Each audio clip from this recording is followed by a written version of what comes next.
नमस्कार दर्शक बंधु जय जगन्नाथ ज्योतिर्विद श्रीपति आचार्य स्वागत करुचे आपंकर अति प्रिय कार्यक्रम जहाँकि धनु राशि मासिक राशिफल 2025 मसीहा जुलाई को तो धनु राशि आबाल वृद्धवनित समस्त रही टिप्स जे आप जेकोसी नक्षत्र भी हो जमी मूला धनु पूर्वाषाढ़ा धनु और उत्तराषाढ़ा धनु 19/9 20/9 और 21/9 ये तीनोटी जाक जो नक्षत्र राशि रही धनु राशि ए समस्त जब आम 9टी जाक ग्रहकर स्थिति प्रथम देखिए मासर कथा जे आप राशिधिपति बृहस्पति जे आपण रे कौटी ना मुख्यतः बृहस्पति स्थिति रही सप्तम घर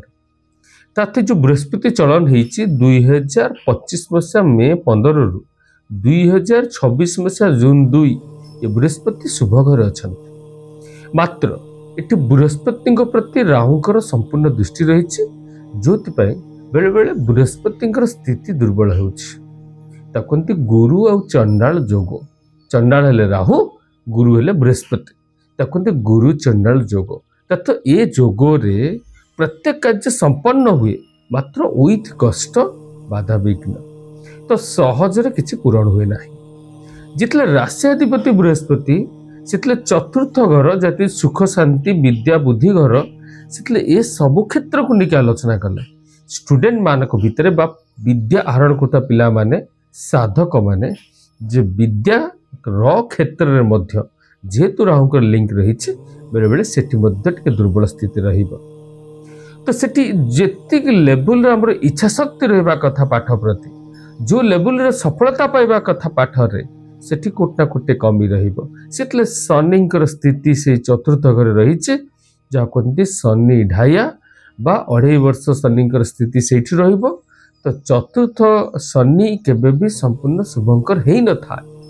से दृष्टिकोण को देखिले इति बृहस्पति राहु शनिंकर संपूर्ण मेजर प्रभाव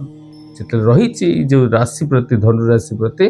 जे आपण माने संपूर्ण भाव रे भावंतु नाही जे मासटी सुस्थ रे जीव सेतला आपनकर एठी सप्तम गृहस्थ बृहस्पति झियो मान पई गुरु शुद्धिर परिस्थिति सृष्टि सारी ये गुरु शुद्धि आसी थिबारु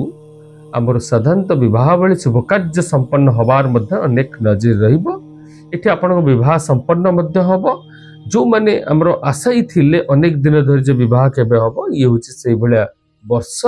जेठी मध्य विवाहादि शुभ कार्यर मूलदुआ पड़ू संपन्न हो कि स्थिर अवस्था पहुंचू निश्चय घटब से चतुर्थ घर हूँ जगह बाड़ी भूमिर कथा आसूची घर द्वार कथा आसूची जदि से क्षेत्र को नहीं आमर किसी आशा रही जे नहीं मु जगहटे किनिबी कि जगहटे अच्छी तो घर करी कि पुराना घरटे अच्छी भांगी करी किंबा जो ने जगह बाड़ी बेपार कर बिल्डर्स और कंस्ट्रक्शन सिविल वर्कर अच्छा कंट्राक्टर अच्छा से सब मत सतर्क रे कहीं कोट ना कोठी यार टिके नजर रहिबो जे समय इते साथ दब नहीं तो से सब क्षेत्र को नहीं आप सतर्क रहा जरूरी पंचम घर अधिपति मंगल जे कि संतान घर अधिपति से धनु राशि द्वादश घर अधिपति द्वादश घर टी खर्च घर कह जाए वाद विवाद कह जाए विवाह पर वैवाहिक सुख कथा आसी ता सहित संतान घर हूँ पंचम घर विद्या बुद्धि घर पंचम घर टंका पैसा कैरियर कथा आसले पंचम घर तो पंचम घर हूँ गूढ़ ज्ञान बा डीप नॉलेज कथा आसूची से पंचम गृह जार अधिपति मंगल सिठी राहु एवं मंगल परस्पर दृष्टि रहिबा द्वारा या कहते जे मंगल मध्य टिके दुर्बल रहिबे जो ये जो क्षेत्र कहली से सब क्षेत्र जो सफलता जो रिजल्ट जहाँ मिलवा कथा निश्चय कोटना कमी रहिबे मात्र इठी आपनकर केतुटी जो अवस्था अच्छी दैट इज धर्म एवं भाग्यघर तो धार्मिक भावना धर्म कर्म धार्मिक स्थल सहित जड़ित रहिबा सेमती किछि धार्मिक व्यवसाय यार मध्य अनेक किछि नजर रहिबा आपन पाई सेतला अन्य दृष्टिकोण को देखिले इठी बुधादित्य राजयोग घटिब रविशत बुध जहाँकि अष्टम गृह रे 25 मसीहा जुलाई 20 तारिख ठार तो से स्थिति अच्छी कौन ना बुधादित्य राजयोग घटिले साधारणतः आम आशा करुवा पद पदवी मान सम्मान एवं आशा पूरण होबारे सहयोग मिल जाए से बुद्धि मध्य तीक्ष्ण हो जाए कहीं बुध हेल्ले बुद्धिकार ग्रह रवि हेल्ले ब्रेन एंड हार्ट कंट्रोल कर कहते बेटर नॉलेज थिबा बोध होची से सब स्थिति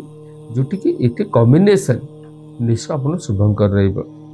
एटी ओवरऑल जदि चाकरी क्षेत्र को जीवा जे आपनकर एटी पांजी कहूची जे आपनकर सेठी ग्रह चक्र कथा आसले कर्मघर र अधिपति जे सेले बुध भाग्यघर अधिपति रवि दुई जनकर एकत्रित एकाठी रहिबा ये गोटे राजयोग बा शुभयोग जो फल पद पदवी मान सम्मान प्रमोशंस इंक्रीमेंट्स आशाजनक जगह को ट्रांसफर्स फाइनेंशियल उन्नति ये सब स्थिति घटब से व्यस्त हबार किसी ना। तो धनु राशि छोटिया प्रतिकाटे नौथिबे जे आपण प्रत्येक मुहूर्त रे खंडे हलदी सब पाखे रखिबे जितले सुविधा हम भगवान श्री शिव को हलदी अर्पण कर परिबे तसित भगवान श्री विष्णु को बोध तुलसी अर्पण करंतु या सहित मध्य आप चेष्टा करेंगे जे धनु राशि हलदिया भोकराज रत्न येलो साफायर ताकू धारण करबा निश्चय आपण आशीर्वाद पूर्ण रहिबो। दर्शक बंधु ये आपण मानकर मासर कथा